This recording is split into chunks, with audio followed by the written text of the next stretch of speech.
Just a warning, this episode does contain some mild, strong language. Hello and welcome to Transforming Tomorrow from the Pentland Centre for Sustainability in Business. I'm Paul Turner. And I'm Professor Jane Bevington. We all know electric vehicles in public transport can be a powerful route to tackling emissions, but how do you make it work financially, at scale, and for the consumer? Do you like taking the bus, Jan? I do like taking the bus. Usually I cycle, but I take the bus if it's really windy or really, really wet. Do you reckon you could take your bike on a bus? Not really, because it's not a foldy one. But yeah, on some buses I'm sure you can take a foldy one. Buses in some parts of the world, particularly in Canada where I'm thinking of, bike racks on the front. You can hang at least 2 or 3 bikes on, and it's quite common for people to do the long part of the journey on the bus with a bike on the front and then get off and ride the last little bits. That sounds very good. Why don't we have them? I don't know why we don't have them. Can you sort that out for me? I'll do my best. Thank you. Right, that's all right. I'll talk to a bus company. Yeah, right. We'll see what we can do about that. Yeah. So, buses, you're a fan?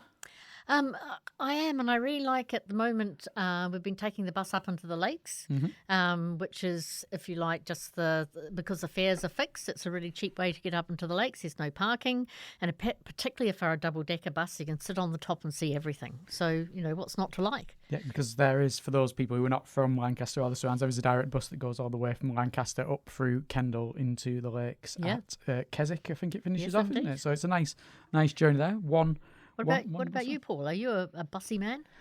I don't take buses very often. No, just because of where I live and where I go. There's not a great bus service where I live. But whenever we're in Scotland, in Edinburgh, we use the buses a lot up there. Oh, yeah, Edinburgh buses are good. Edinburgh buses are very good buses. Yeah. There's many other places that will have very good buses as well, Paul. I'm sure none of them as good as Edinburgh. But yes, there are there are nice bus companies around. And the thing about the Lothian buses, which is the main operator out of Edinburgh, that's a local company. It's not owned by one of the big national companies such as Stagecoach, who are very well known for operating. But there's not many of those around.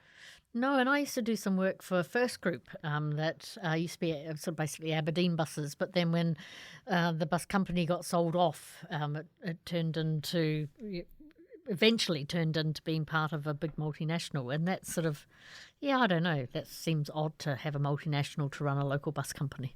Yes, what do they know about what's happening I don't know what it level? adds. I don't know what it adds. No, but it's more and more common. Certainly where I'm from, there were a local bus company called BDT, or Barrow District Travel, until the late 80s, early 90s, and then it became taken over. And we've had Stagecoach ever since in there. And yes, that's it. I think most places will probably tell a similar tale.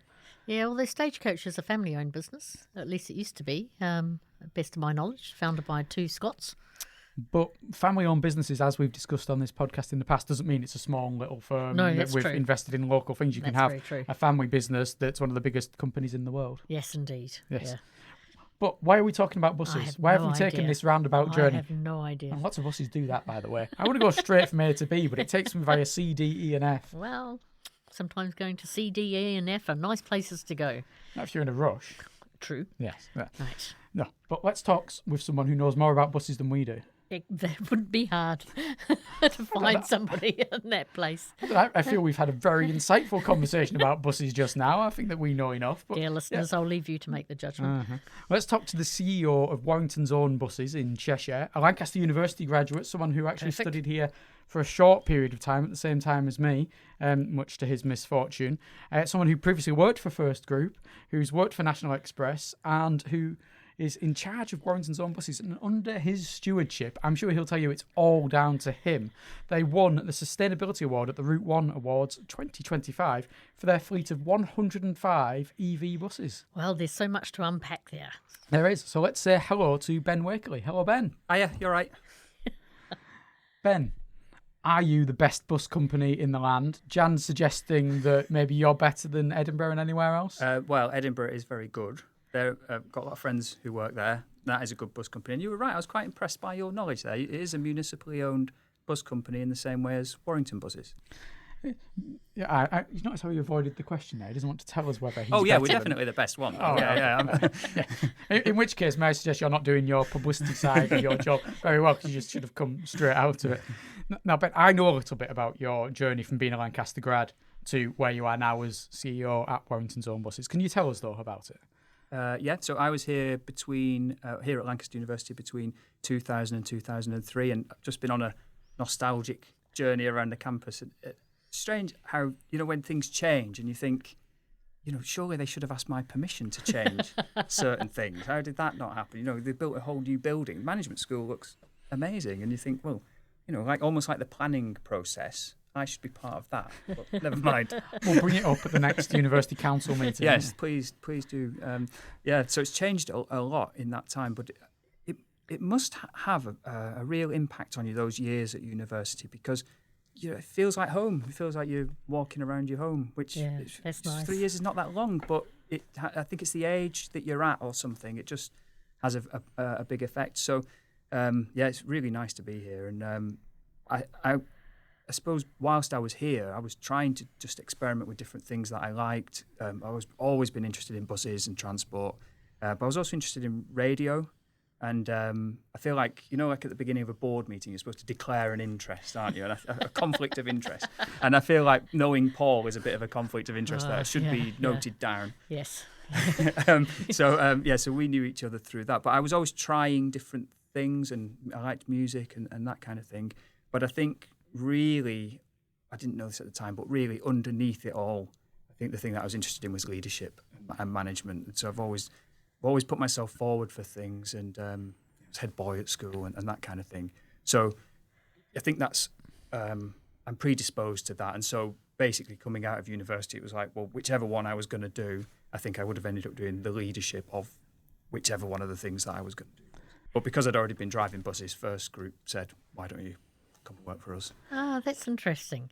I dare say there's very, very few university students who, as their part-time job outside of their studies, drive a bus.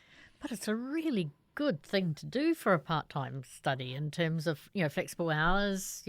Would you trust the average 18, 19, 20-year-old to be your bus driver? And bear in mind, Ben was not necessarily your average 18, 19 or 20-year-old. He was above average. Is that what you're saying? He was something. But yeah, I just found it really odd. And I remember at the time thinking it was really weird, but also thinking there's no doubt this man's going to go and work on the buses.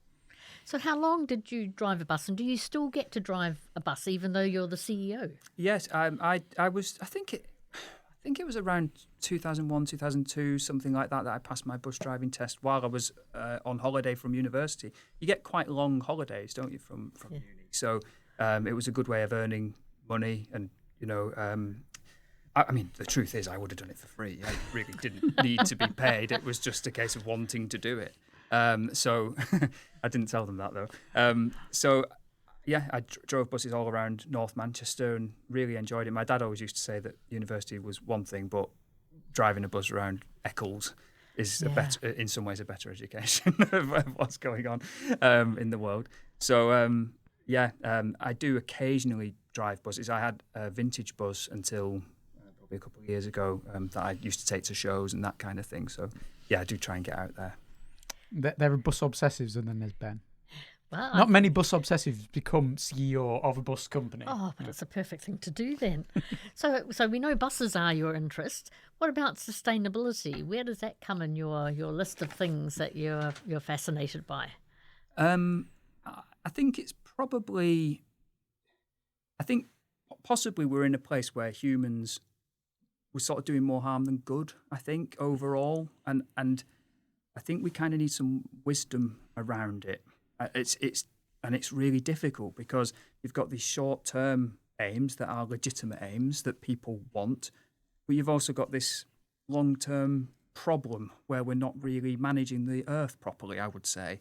And I think it's kind of like a challenge for our times, is how do you overcome the short-termism and probably the more dysfunctional parts of the human mind, the human ego that says, I want to do this thing and I'm going to do it, and it's to hell with the consequences of it. But then you watch David Attenborough program on a Sunday and it breaks your heart, and it's not right. So I think it's. I suppose what interests me is really the leadership of it, because the leadership of it is really tricky, because there's a lot of people saying at the moment, Britain is small, so why should Britain lead on this at its own expense when we're paying more for electricity than we should. I think that's completely right. That argument is completely right. But at the same, and we're small, so what effect can we really have? And that's the conundrum, isn't it? We can try and lead on it, but are we leading at our own expense? And I'm not saying I know the answer to that, but I think it's an interesting problem. I guess public transport seems to be an obvious part of any kind of sustainability, environmental solution, overarching project. Taking a train, taking a bus is going to be better than driving a car or going in a plane, etc. So do you feel that sustainability fits naturally in with public transport? Yeah, I do, because public transport has always been part of the answer to this. Even on diesel, a diesel bus is far better in terms of impact than the 50 to 100 cars that might need to replace that diesel bus. And I think buses are removing congestion as well, and speeding up the journeys for everybody else as well. Because if everyone's sitting in congestion in their car, then obviously that's more time with that engine running that we want to try and decrease. And I think we've got to a point where our cities and towns need to be moving better. They need to be moving more. They need to be more free flowing. London's a really good example of that. Road speeds in London are right down from where they were, and that's not good. So I think it's how do we speed things up? How do we get cars off the road? And how do we have that grown up debate and try and take the emotion and the emotive arguments that seem to dominate everything at the moment and try to, like I said, have a bit of wisdom. And it's quite interesting because there's sort of, at various times, the political winds have sort of blown that actually if you're on the bus somehow you've failed or you've lost, you're not successful, whatever. So it seems to me that there's a cultural thing about public transport as well. And do you experience that when people are thinking about in Warrington about their own buses, that they actually, it belongs to them through the council as a community and people are really engaged with the buses? Well, I think there was that Margaret Thatcher quote, that's wasn't who there? I was thinking of. Yeah. Thanks for that, Maggie.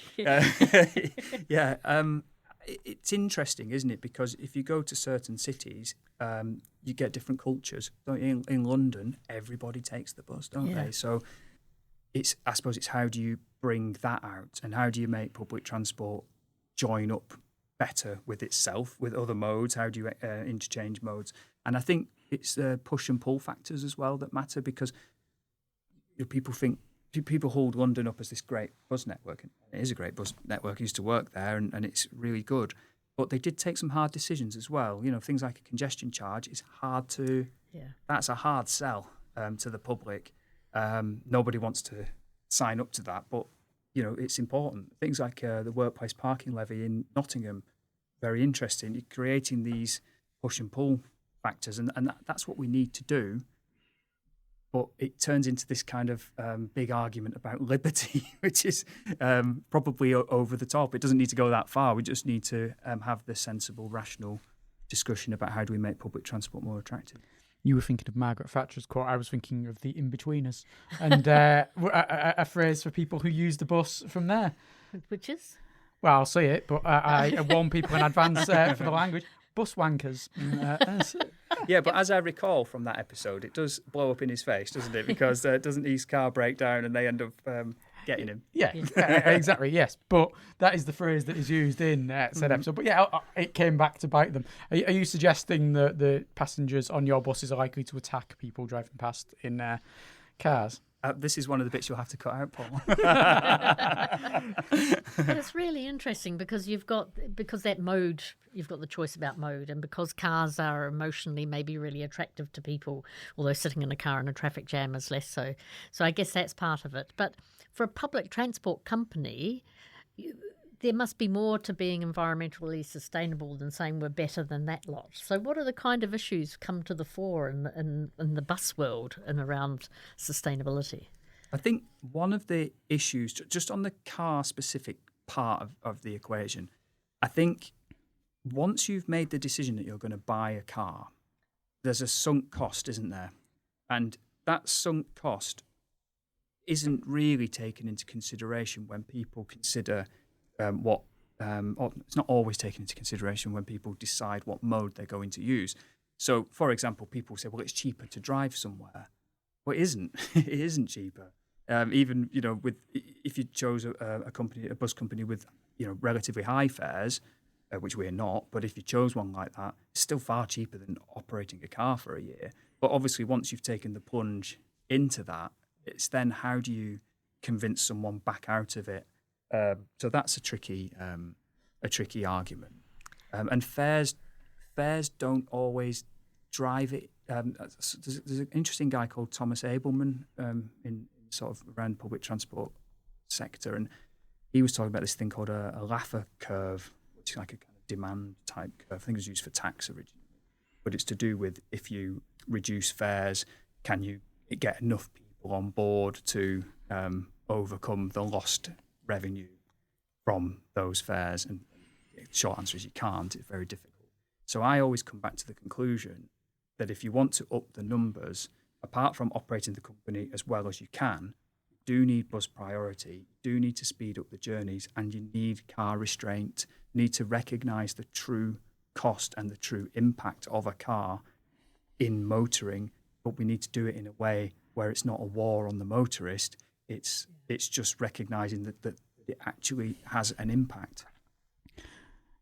A lot of it, for me, comes down to convenience when it comes to buses, where the buses go to and from, whether they can get me to where I want to go to, and how often they run. That's always the thing. And it's going to be a balance for the company there, isn't it? Because people might say, there's only one bus an hour. That's not going to fit in with my timescale. But the bus company would come back and say, yes, but that bus operates at half capacity. If we were to run two of them, we're spending twice as much on the resources and we're not getting them full. It's hard to find that balance there as well, isn't it? That's right, and it can become a downward spiral, and that's what you've got to try and avoid when operating buses. Is you want a positive upward spiral of getting more people on board, and trying to fill up the buses that are there. I mean, generally speaking, I think the privatised bus companies have done an incredible job of matching the level of service to the demand that's out there. I mean, that's why you end up with an hourly frequency if people aren't using it. So it is a case of how do you get the public back out and choosing to use a bus. And that's quite global ideas and global issues about public transport. What about electric buses? Because that's a technology in the bus that's providing the public transport system. So he's got 105 of them, don't you know? He has got 105. Probably in his home, not in him, in his home garage. That's it. It'll just all be packed there. So can you tell us about why Warrington's own buses went for electric buses? What kind of features they have? Whether there's challenges in going down that route? I think it really started when Warrington Borough Council, among who are the owners of Warrington's own buses, they declared a climate emergency, and so they were looking at different options. And the government have been funding zero emission buses, or the funding of some of the difference between the cost of a conventional diesel bus and the equivalent electric bus, and also the infrastructure that you need, because you need quite a lot of infrastructure to make it work. You need quite a lot of power. So Warrington wanted to get ahead of that game, wanted to get the benefits of the emissions. I've written down some stats because I thought it might come up. So bus travel is 5% of all travel in Warrington. Cars are 74% of all travel in Warrington. But in terms of pollution, we were at 11% NOx, 5.7% of particulate matter, amongst other downsides. So bringing in the Zebra buses, the electric buses, has saved per annum 50,000 kilograms of NOx, 1,000 kilograms of particulate matter, and 7,000 tons of CO2. So in terms of not only is it a big upgrade for the bus company and for the passengers, but for people who live in the area, that's a huge economic benefit and a health benefit. Are there challenges that come with it as well, though, changing over from that diesel fleet to an electric fleet? Well, I had hair before I before I started doing it. I remember that from years ago. Yes. Yeah. So yeah, I mean, yes, I think one of the hardest things is the grid connection, and I think that's one of the real constraints around electric vehicles. Is everyone, well, not, but people want to move towards electric vehicles, but you need the power. If you've got a family-owned small bus company out somewhere in the rural area, Wales is a good example. Wales has got a lot of that, and if you need our power requirement is 6 MVA per night. That's the size of our grid connection. It's pretty big, and depending on if you're pushing that grid connection over the sort of availability of what's in the area that you're trying to have your electric charging, you can end up with a huge difference in capital cost, because obviously upstream they need more power stations and transformers and cables and things like that. So there's all of that side of thing, which is a bit of it's probably choking the potential rollout of it. That's something that needs addressing. And if you're driving, how long can you drive an electric bus before you have to plug it back in? It depends, is the politician's answer to that. It's very weather dependent. Cold would drain it fast. I mean, on average, I would say we're doing something like 250 miles, something like that on a full charge. But it depends, because if you've got bad cold weather, the heaters are on, you've got to keep the passengers warm and the driver. So that is a big drain. And that could be as much as 15% difference, I would say, on range. Also, the landscape that you're operating in and your operating territory, if it's undulating, then you're going to have, more. Cheshire is very flat, Cheshire Plain. So our sort of landscape is probably a bit easier. So we can charge our buses up overnight, and we can get a full day out of our buses if everything's going well. How far would you used to get out of a diesel bus from one fill of petrol before it needed to be refuelled? In our case, in Warrington, probably more than that. But we didn't have to do a major change of our schedules to go electric. So there was a bit of tweaking, but nothing fundamental where we were having to send more buses out or that kind of thing. But I read in the news today that HGVs and lorries and things, for registrations of HGVs last year, only 1 in 70 were not a diesel. Everything else was just remained as a diesel, and only 1 in 70 was electric. And I think a big part of the reason for that is not just the charging the vehicle up, but it's the fact that you need fast power somewhere else. When you get to the end of your delivery, you need to be able to charge it up quickly. Yeah, filling a tank is super fast. Exactly, yeah, you carry the fuel around with you. Yeah. This is the kind of question I think you'd have known even before you became a CEO of a bus company. About how many miles a day does a bus do? It depends. It depends on your operating territory. We probably do about 80 miles, 100 miles a day per bus, something like that. But a London bus can be out all day and all night, come in for some fuel, go back out. So when you talk about 250 miles to a charge, that really is no inconvenience at all. Then, if you're doing around 80 to 100 miles a day for a bus, and it then goes and parks back in the shed, or I'm sure you've got a proper name for it, overnight, it's fine. It's not, like you say, having to be drawn out of service just to get charged again. So there's no problem with that. Yeah, and people are experimenting with different types of fueling in terms of electricity. So some people are using out on the road pantograph on top of the bus, like a train would have, where it will take, they call that opportunity charging. So there's a bit of that going on in certain places. Some places are trying to use hydrogen. There's still a bit of that going on. Yep. But I think electricity is coming out as the dominant mode. And just so that you're not the only sad person here, I get very excited when I'm on a bus and I realise it's an electric bus. Also, when I first was in a taxi, I think, it's an electric taxi, and I want to engage the taxi driver in a conversation, whether they like it or not. So, so what kind of what kind of response have you had from your customers, and do you see having an electric bus part of the way you communicate and work with your customers? Well, since rolling out the fleet, we have had passenger growth, which is good. That's fascinating. We are, I think we were 9th highest passenger growth last year in the country. So that was good because we need that. Warrington needs that. I think there was a lot of interest in the buses. I mean, I've got a podcast unfriendly photograph of one of our buses here, but you can see that they're neon yellow and you can't miss it. And it says "Better Buy Electric Bus" on the cant rail and things. So we do tell people we don't.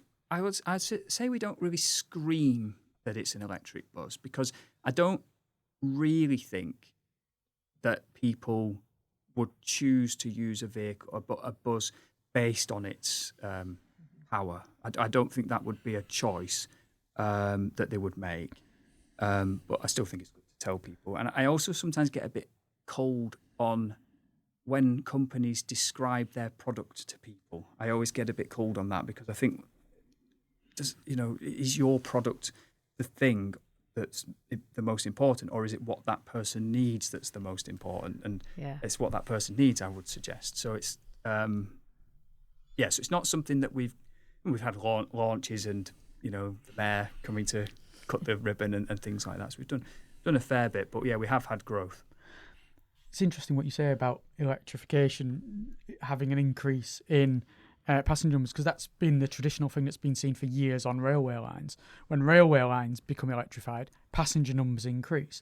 There's no good reason why that should happen. Train services aren't necessarily any better or worse because of it, but it's just seen as an effect. And it sounds like what you're saying, you see something similar there with buses.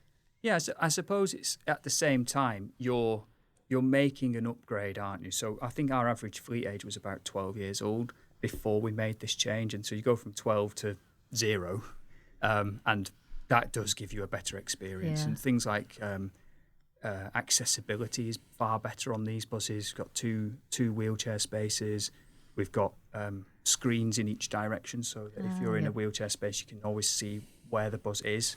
And buses nowadays have to have announcements to tell you. So if you can't see, then at least you can hear, or if you're partially sighted, you can hear the where you are, and that kind of thing. So they are a lot more accessible. And in this area, I had ride quality in mind, because there's nothing worse than hopping on a bus, and if a bus driver's a bit keen to get on, sort of having to lurch your way to a seat. Whereas, does electric vehicles have a smoother ride quality if they're driven well? I think they're more. Buses are thought to be rattly, aren't they, in the past? And that's obviously because there's a 6-cylinder diesel engine at one end of it that, especially when it's idling, will rattle. Yeah. So not having that movement does make them smooth. That makes them seem smoother. Yeah. My memories of buses in the main part, when I used to go to college, I'd be on a bus for a 30-40 minute ride every morning, and yet downstairs on the double-decker bus, sat above the rear wheel arch, you were shaking up, down, left, right. And that's just when it's sat there idling, let alone when it actually starts going. But it does seep into your mind, and it makes me wonder if the young people who are starting to use buses now, who will come across them when they're electric, this is their experience of them. That's going to stick in their mind, and therefore in 10, 15 years' time, their perception of what buses is going to be totally different to what our perception of buses is from that time ago when we were driving them. Yeah. I mean, certain things like the fact that we've got a really good app. A lot of the bus companies have good apps now, and you can see where your bus is. Yeah, so if it's running 10 minutes late, you know it's coming. You can see where it is. You can then pay for the ticket on the app. You can share your journey and these kinds of things. So it's it's a different world from what it was. Yeah. This brings me on to the next thing. What are the challenges for getting people onto buses from private transport in the cars? You talk about benefits of using things like the apps and all these kind of encouraging factors. Are there other ones of these you're using, and are there other challenges you've had to address in trying to increase those numbers? I think a good bus route is one where there's a lot of chimney pots around. There's a high population density. Usually it's because there's a history of bus routes. I think did you mention at the top? Did you mention the buses in the Lake District and things like that. Yeah, And, yeah. you know, the 555 bus route Yes, around the Lake indeed. District, one Yeah. of the most scenic bus journeys in the country. It's been going for donkey's years, that route. So obviously the reputation of bus travel matters. And one of the biggest things is car ownership, the amount of car ownership. If you have an area with low car ownership, and the university is a great example. I mean, I got the number one bus here today, and for all time's sake, and full of students, and I'm guessing that none of them own a car, and so that really does help Yeah. to get people onto buses. I mentioned earlier the sunk cost is hard to overcome, but also I think planning strategy, it really matters. If you look at a housing estate, we seem to be building houses on every available scrap of land in England at the moment, so to meet demand. And the way those houses are built really matters, because on some new estates you can't get a bus into the housing estate. So if you can't actually get in, then that is going to be the case for hundreds of years, that area is not going to be served by a bus. And also the way that the houses are positioned, because back in the day of terraced houses, the terraced house would face the road, and then you come out of the house and get on the bus. In a lot of the housing estates, the orientation is that the front of the house faces into the estate, and then to get around to the trunk road can be quite a walk. So those kinds of decisions aren't always promoting bus use, and so I think they're important. Yeah, I'm on an estate where you cannot get a bus there. My nearest bus stop is about a 10-minute walk away, which some parts of the country, a 10-minute walk would seem like nothing. But if you were in London and you had to walk 10 minutes to your nearest bus stop, it'd be crazy. Yeah. And it was designed, there's no way you could even drive a bus on there if you want to. One, there's a weak bridge that lorries, etc., over a certain weight can't go over. And then there's also a chicane, which if I'd love to see a bus try and negotiate it. At speed. Yeah. Anything greater than 5 miles an hour would be interesting. Let's just say that there'd be, buses all over the place, just carnage. Yeah, it's an interesting point you make there. You do see lots of estates going up, sometimes on the outskirts of towns where there's no bus routes going in that direction, or sometimes even within established parts of towns, but where there's no access for buses to get there. That's a really good point. I think as well, town centres are a problem really, because a lot of buses obviously go to the town centre, don't they, or city centre. But if we push our shops and things like that out into retail parks are built around cars. So that's fine if you've got a car. But if you haven't, they're not always the most accessible. And again, do you think of retail parks and think of buses going around those retail parks? You don't really, because they're not really that accessible to buses. So it's another example of how we try, we're sort of building things around the car. And then some people say, well, we've got a problem. Everywhere's congested. Well, yeah, because we've sort of planned that in the way we've gone about it. So I really like your stories about our electric buses and thinking about transportation in this way. What future challenges do you see coming for your business in terms of how to make it even more sustainable? Well, the whole bus industry is going through a real change at the moment. So the Labour government have brought in a buses bill, Buses Act now. It came in 2025. So that changed the landscape, and I think it's pretty clear that more or greater regulation is probably here for now. And the way that's shaping up is that some of your listeners may be familiar with Manchester, and Andy Burnham has got something called the B Network, which is basically unified the buses under a franchising scheme. So that's quite a high-profile example of how things are changing, because Liverpool City Region are going through their process with that, and West Yorkshire, South Yorkshire, places like that are following. Birmingham or the Midlands will follow. And the idea is that I think those metropolitan areas are looking at London and saying, well, London's had franchising for years. We would like that in a bid to get greater control. I think the interesting eye that I'm keeping on that is funding, because I think they're pretty pricey. I mean, they're good. The B Network is good, no doubt about it, but it's pricey. And I think it's interesting how passenger growth is being held up as the main sort of KPI. Perhaps a private company might say profit is the main KPI. Maybe it's a balance between the two.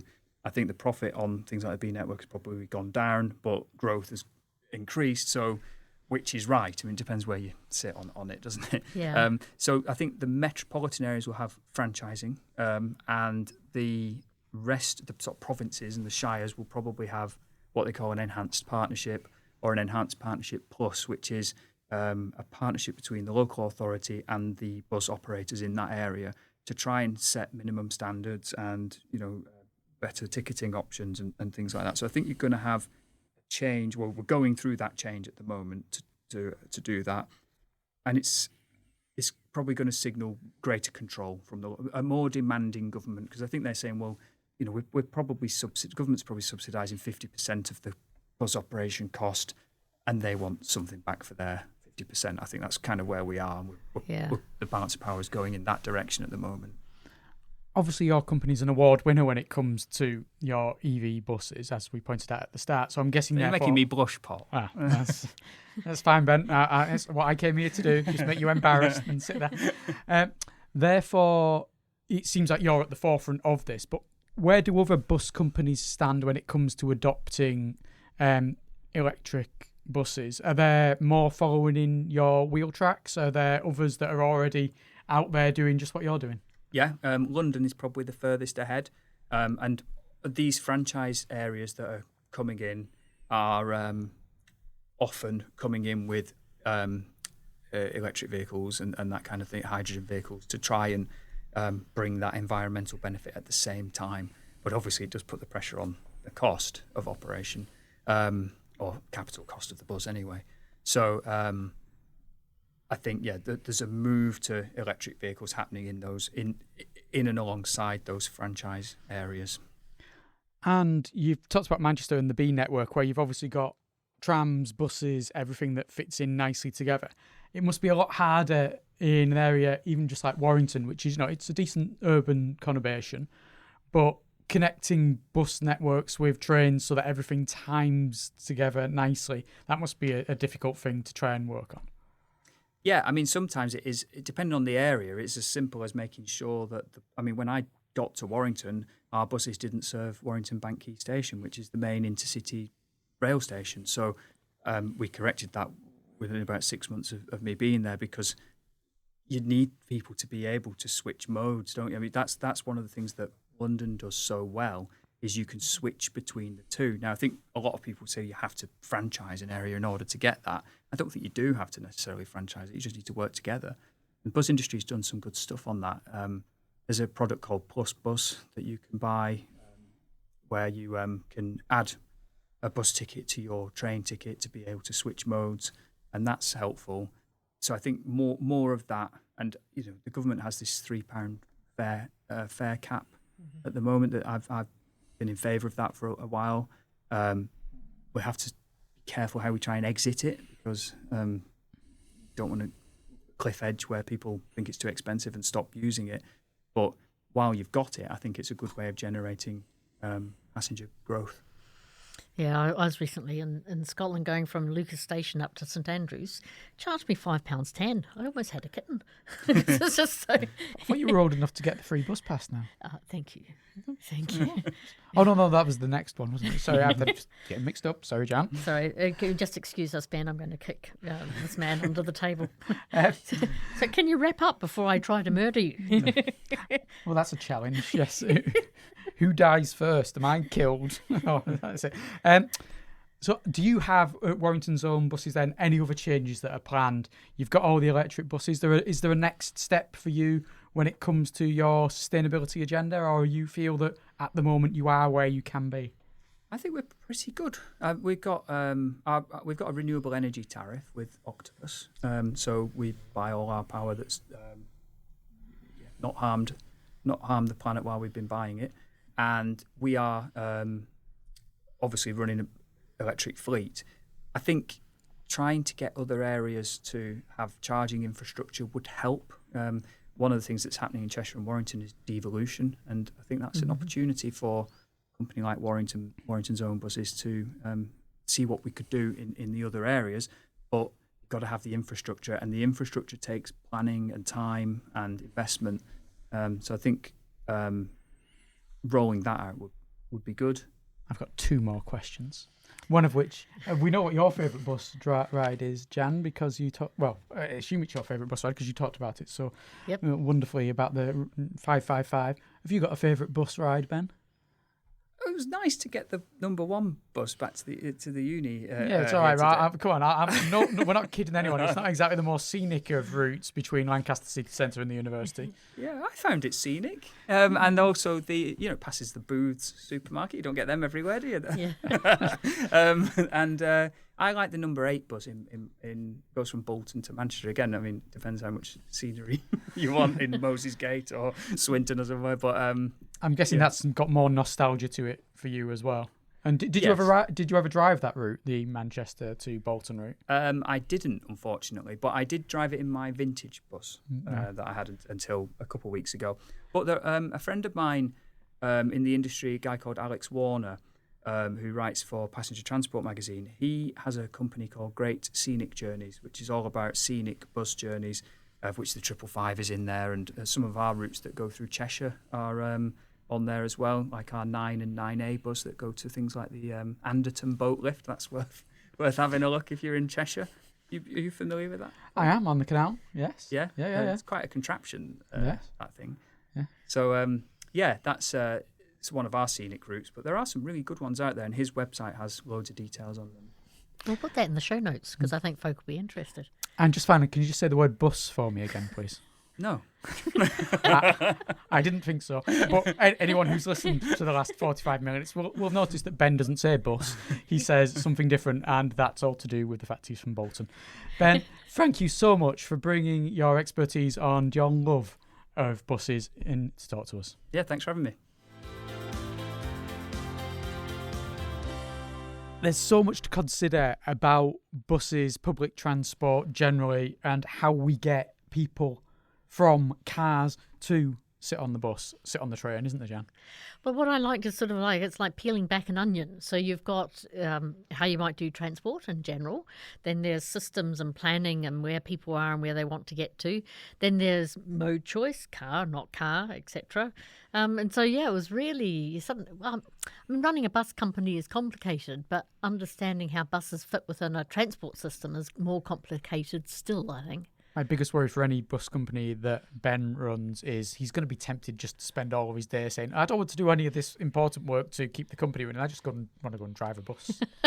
Well, it's nice to see somebody who actually likes their product, because sometimes you see heads of companies and they're not interested in their product. So remaining interested and committed to your product, I think, is a really good leadership characteristic as well. There's some really important numbers that Ben mentioned about the amount of pollution, but also I liked the fact that you can do 250 miles into a charge for one of the buses, and that's 2 or 3 times as far as it needs to go in a day anyway. The concern that people might have when it comes to buses is, electric, that means it's going to be out of service for half the day because it's going to need to charge. But in Warrington, that's not the case. He said London might be different because their buses are running 24 hours a day, long routes here, there and everywhere. So that might be a different case. But for somewhere like Warrington, which is a lot more similar to most of the country than London is, then that's brilliant. And then I also really liked the sunk cost fallacy, partly because it's an accounting concept, as you might know, that would make me joyous in the extreme. Yeah, I'm going to have a word with him after this about bringing accounting into this podcast. Ben should have known better. Bless him. Because once you have that car, then it's very hard not to use it. And I suppose I was in Birmingham during the lockdown, and we ended up not having a car. And we got used to living without a car. And so when we moved up to Lancaster, we decided we needed one to go to the hills. But it would be really rare for us now to use it to go to the shops or come and go from work. So once you get out of sorts in terms of thinking about the car as a way to move, it certainly means that you spend a bit more time on public transport.